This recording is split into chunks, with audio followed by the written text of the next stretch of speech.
안녕하세요. 무디에어 플란트 원장 유하정입니다. 최근에 상담 오신 환자분이 무디에어 플란트는 다른 병을 비해 어떤 게 다른가요? 물어보셨는데 모발이식 하면 사실 빽빽한 것도 중요하지만 헤어라인 교정에서는 역시 자연스러움이 제일 중요한데요. 이 자연스러움을 만들려면 앞부분은 얇은 애들, 뒤에는 점점 갈수록 두껍고 한 구멍에서 개수가 많아지는 애들이 들어가야 그라데이션이 되면서 정말 수술 안 한 것 같은 내 것 같은 헤어라인이 됩니다. 우리가 모발이식은 피부 부위에서 모낭을 채취하는 거예요. 이 그라데이션을 잘 만들어주려면 어떻게 해야 되냐? 모낭을 분류하는 것이 핵심입니다. 모낭을 분류한다라는 게 뭘까요? 채취한 모낭을 현미경 아래에다 두고 두꺼운 렌즈, 얇은 렌즈, 중간 두께의 렌즈, 뒤에 가야 되는 렌즈, 제일 앞에 가야 되는 렌즈를 분류하는 게 핵심이에요. 무디에어 플란트에서는 이 모낭의 분류를 위해 어떤 방법을 사용하고 있는지 또 어떤 노력을 기울이고 있는지를 말씀드릴게요.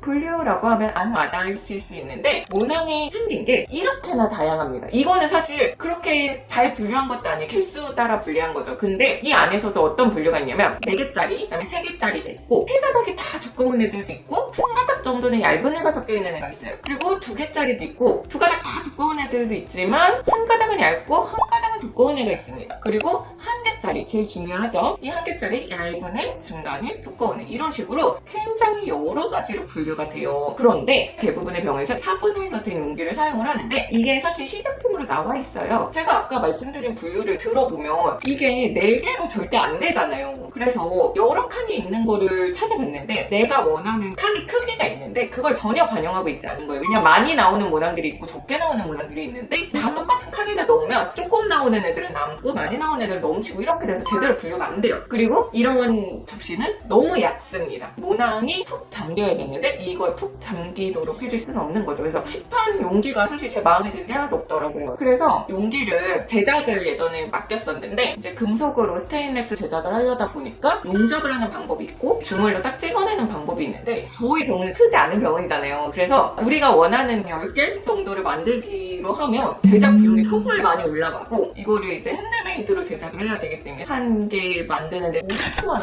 들어갔었거든요. 그러고 이제 중간에 디자인 변경이 안 돼요. 정말 눈물을 머금고 그 용기 제작에 돈을 정말 많이 썼던 그런 경험이 있는데 제가 올해 2025년 들어서 3D 프린터를 제 집에 샀거든요. 그래서 이제는 3D 프린터로 모낭 분류 용기를 여러 번의 수정을 거쳐서 실제로 직접 만들어서 쓰고 있어요. 왜냐면 집에서 프린트하면 내가 원하는 모양으로 만들어지거든요. 실제로 제가 쓰는 거 보여드릴게요. 이렇게 생겼어요. 제가 오늘 영상 찍으려고 그냥 집에서 하나 다 프린트를 해봤는데 이게 왜 바닥이 없냐면 바닥이 플라스틱이면 냉각판을 쓰는데 열전도율이 떨어져가지고 냉각이 잘 안 될까봐 얘를 스테인리스 스틸으로 금속재 판에다가 딱 맞게 끼워가지고 경막만 플라스틱으로 사용하고 있습니다. 그러면 가운데 왜 이렇게 뚱뚱한 코어 같은 게 있을까요? 여기에다가 모낭을 올려놓고 현미경을 보는 거예요. 그러니까 현미경을 보고 바로 분류되는 칸에다가 넣어야 되잖아요. 그래서 실제로는 냉각기 위에다가 스테인리스 스틸 패트리 디시 안에 이걸 끼워놓고 이 부분에다가 현미경을 비춰가지고 현미경 모니터를 보면서 모낭을 분류하고 있습니다. 그러니까 이런 식으로 모낭을 편리하게 부위에 맞게 분류하고 있는 거지. 이 현미경을 볼 때 우리는 뭐를 하냐? 옛날에는 대부분의 병원들이 얇은 거, 두꺼운 거를 분류해주세요 얘기를 하고 저도 그렇게 얘기를 했었는데 이게 얇은 거, 두꺼운 거 분류해주세요라고 하면 모낭의 두께는 연속적이잖아요. 그래서 애매한데 하는 것들이 생겨요. 그래서 그게 약간 사람마다 다를 수 있다라는 거를 제가 계속 너무 수술할 때 신경이 쓰여서 그 이후에는 현미경용, 데물렌즈용 마이크로미터기라는 게 있으니까 자 같은 게 있어서 자 같은 걸 사용을 해봤어요. 그런데 이게 자가 눈꼴이 너무 많으니까 오히려 헷갈려 하시더라고요. 그래서 요새는 이거 사용하고 있습니다. 투명한 아크릴 판에다가 50 마이크로미터, 80 마이크로미터, 100 마이크로미터 이렇게 얇은 선이 그어져 있어요. 그래서 이 선의 두께를 그 현미경 하에서 바로 그냥 모발을 옆에다가 대보고 두께에 따라서 분류를 하고 있습니다. 이러니까 사람마다 두께에 따른 판단이 약간 다를 수 있는데 그것도 없어지고 지금 무디에어 플란트 같은 경우는 명확한 기준을 현미경을 보고 하니까 하나도 낭비하지 않고 가장 효율적으로 모낭을 분류해서 심을 수 있다라는 장점이 있습니다. 이런 것들이 좀 더 좋은 수술을 만들기 위해 무디에어 플란트가 노력하는